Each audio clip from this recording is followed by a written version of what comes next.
The distinct Trout Lake lies surrounded by 13,000-foot peaks, a mere 20-minute drive on Highway 145 out of Telluride, Colorado. At nearly 10,000 feet, the lake sets an unusual stage for an unforgettable hike. A small, bold basin conceals Hope Lake, hidden high above the far reaches of the lower valley. After exiting Highway 145, take the time to enjoy a well-preserved artifact of the narrow-gauge railroad. Defiant of time and weather, the suspended trestle remains an important historical structure. Backtracking the road, begin your excursion to the trailhead along a rough 2.5-mile traverse up the sloping hillside. Numerous viewpoints evolve as you discover several comfortable camping spots along the route. Heavy camping activities may exist to deter your feeling of solitude, depending on your day of arrival. Unforgettable viewpoints towards Sheep Mountain announce your stray to this pristine paradise. Vermilion Peak flourishes its claim as the highest summit, high above the surrounding valley floor. At nearly 14,000 feet, it poses one with a difficult, airy climb. Its tedious slopes appear unforgiving. At the left, Pilot Knob stages a technical climb. All while Golden Horn dares you with its miniature rocky summit. Gazing up valley, the distant tree band is where you will experience the switchback section of the Hope Lake Trail. Returning to the road, it is important to note, with the roughness the passage has to offer, passenger cars may find it difficult to ascend to the trailhead. At the last of the available campsites along the road, enjoy one more spectacular view of Sheep Mountain. The trail is well marked and begins at 10,800 feet. Posted regulations and information may prove valuable as you begin your trek into the dense forest cover. Solitude and silence will be sure to set your pace for the day. The trail starts off going right into some deep, dark timber, kind of scaling along the hillside. Well packed down. Definitely a well-used trail. When I first came up yesterday, there was 8 cars down at the trailhead. So quite a few people come up here and utilize this beautiful area and enjoy some of the scenery. A well-worn area boasts loud and proud. This can be a heavily used trail. Breaking into a more open view, the narrowing path descends into what could be a major flash flood corridor during unexpected thunderstorms. The ripped hillside heeds a respectable warning and should not be overlooked. Forces creating this avalanche chute will stagger your mind as you view the canyon below. Steep, rocky slopes create the perfect conditions for winter snowslides to release their explosive powers. Experiencing a flash flood crossing here could have severe consequences. Open views erupt towards Sheep Mountain and downrange towards the Mount Wilson and El Diente uprise along with a prominent Blizzard Head Peak. Sidestep to the right by Wilson Peak. Slant stepping along the rocky hillside, the trail alters between hard-packed ground, giving way to pulverized, crushed boulders.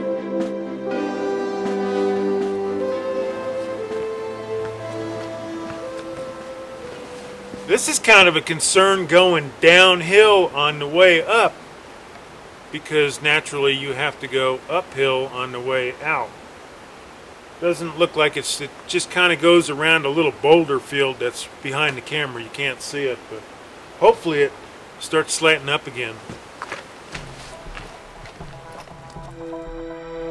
The boulder field slopes harbor a home to the American pika, possibly soon to be a threatened and endangered species. That little downhill slot keeps going down further and further after a couple of switchbacks. I'm hoping it's going to level out and go back up again. I hate going uphill on the way out, but Didn't really come down that far though, maybe 100 feet elevation, maybe 150. Gives you a little heavy breather on the way out, I'm sure. Openness finds you once again beneath the halo of high summit points in the distance. The down canyon view is only surpassed by the inner canyon panorama as it seemingly reaches out to touch your fingertips. You are sure to find it difficult now to keep your eyes on the trail.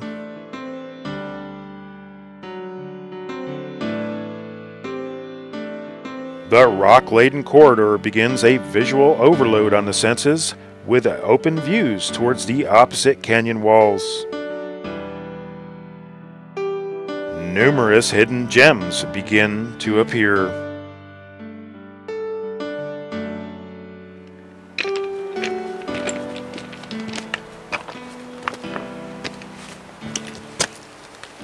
Across several of these avalanche-prone rock slide areas that are, I wouldn't want to be here in the middle of the winter, I can tell you that right now. But the views off into the canyon are just spectacular. A short walk to here, I've been an hour and 15 minutes to here, although I've been back and forth, probably maybe a 35-minute walk to here. Easy walk. Very, very rewarding with the views. Just unbelievable. Definitely one of the pieces of heaven here on earth, there's no doubt about it. The 14ers dominate the distant horizon with a true blue Colorado sky, tempting the brave mountain climber. Even the 13er points reach up in all their glory. One after another, the minor stream crossings pose no great difficulty. One should note at this point, the sloping hillside has very little steepness along the side of the trail. Through this trail section, it is possible to make good quick time. One thing's for certain, there's absolutely no lack of abundance of water on this trail. There's all kinds of streams coming down, and I'm just coming up to another one now. I won't film while I'm walking across it, but the water is just super crystal clear. Use your filter, of course, but there's just numerous ones. This is probably number 6 now. The trail makes an about face at this major stream crossing. Do not follow its upper channel. A pause to absorb the landscape is highly recommended at this point. The first open glances of Vermilion Peak's upper slopes begins to become exposed. 106 feet shy of 14,000 feet, its glow will now become the prominent show. With Vermilion in the background, you now begin the uphill trek. This is the beginning of the switchback section to deposit you some 700 feet higher on the upper slopes.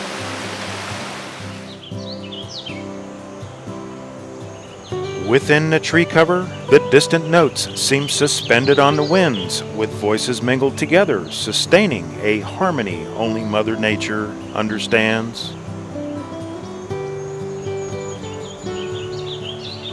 You are offered a fantastic place to take a break during the initial gentle ascent. Yet the defying stone monuments in the distance are difficult to ignore.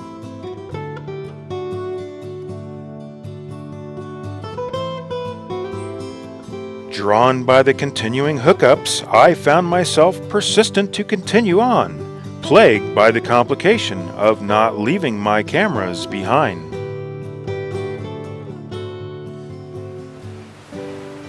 Off to the left side of the tree band that goes up through here are some spectacular views of Vermilion, which is an almost 14er, just a little bit over 100 feet shy of being 14,000 feet. The hue and the reds and the oranges in it, it's just fabulous to see. It's so alien to the green and the brown and the gray rock, and then all these hues come out of it. It's really cool. Really cool. With each corner turn, you alter your vantage viewpoints. Trout Lake now dictates your numerous miles of travel and your lengthening distance from society.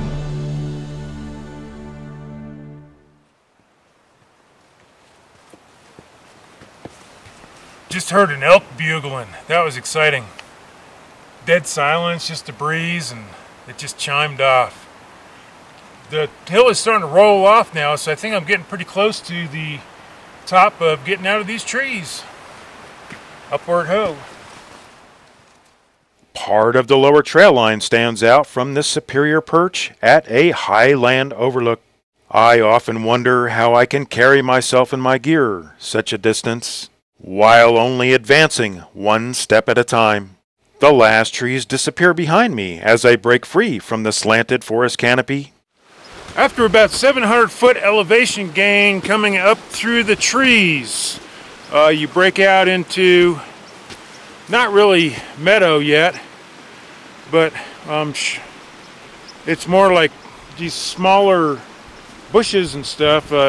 Not really tundra either that comes up ahead. The tundra is always a welcome sight for me because I know I'm getting close to my destination usually. Spectacular day. Couldn't ask for better weather.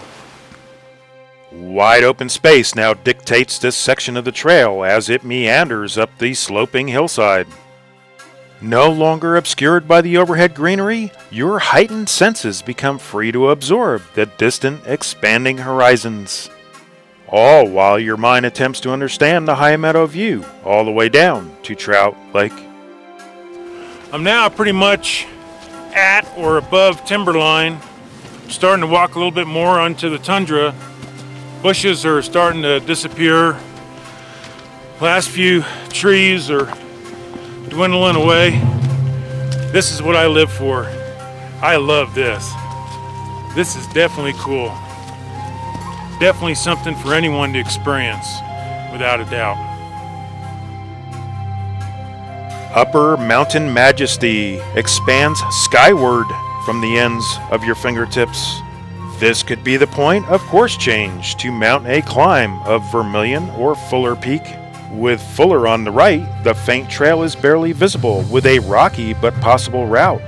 From the saddle, you can cross into Ice Lake's basin or surmount a daring climb of Vermilion Peak. As I continue the trail to Hope Lake, the distinct depression becomes unmistakably obvious. The trail enters a flattened area holding some drainage from the surrounding hillsides.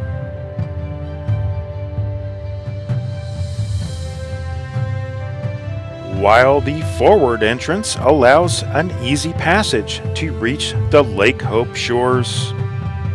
Now at 11,900 feet, Lake Hope exists in a large bowl surrounded by high alpine peaks in a completely unforgettable setting.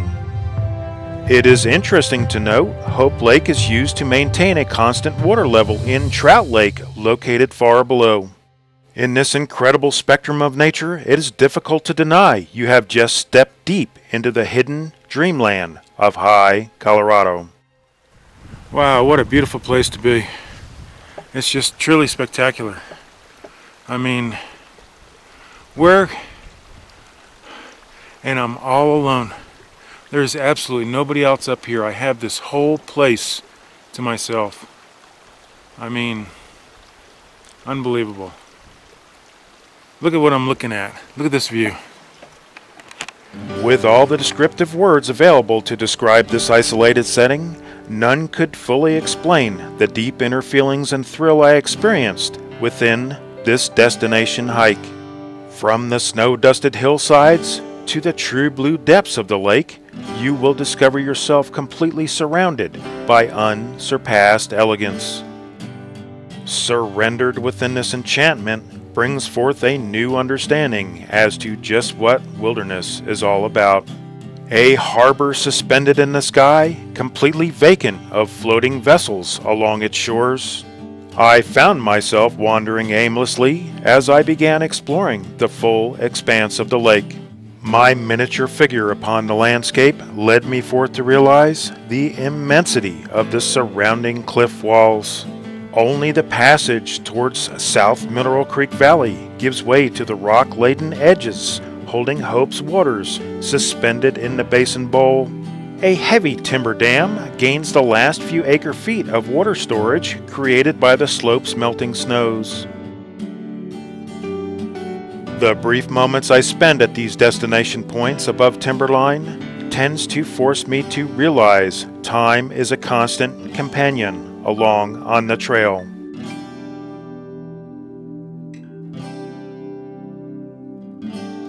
It becomes a necessary balancing act to stabilize nature's harmony with the reality of high-altitude hikes. Within the complicated lives that we lead, it has become increasingly difficult to leave such a peaceful place like this, abound with such beauty. With a passionate ache in my heart, I leave to return the way that I came. Just another day, just another hike into this spectacular place called Colorado.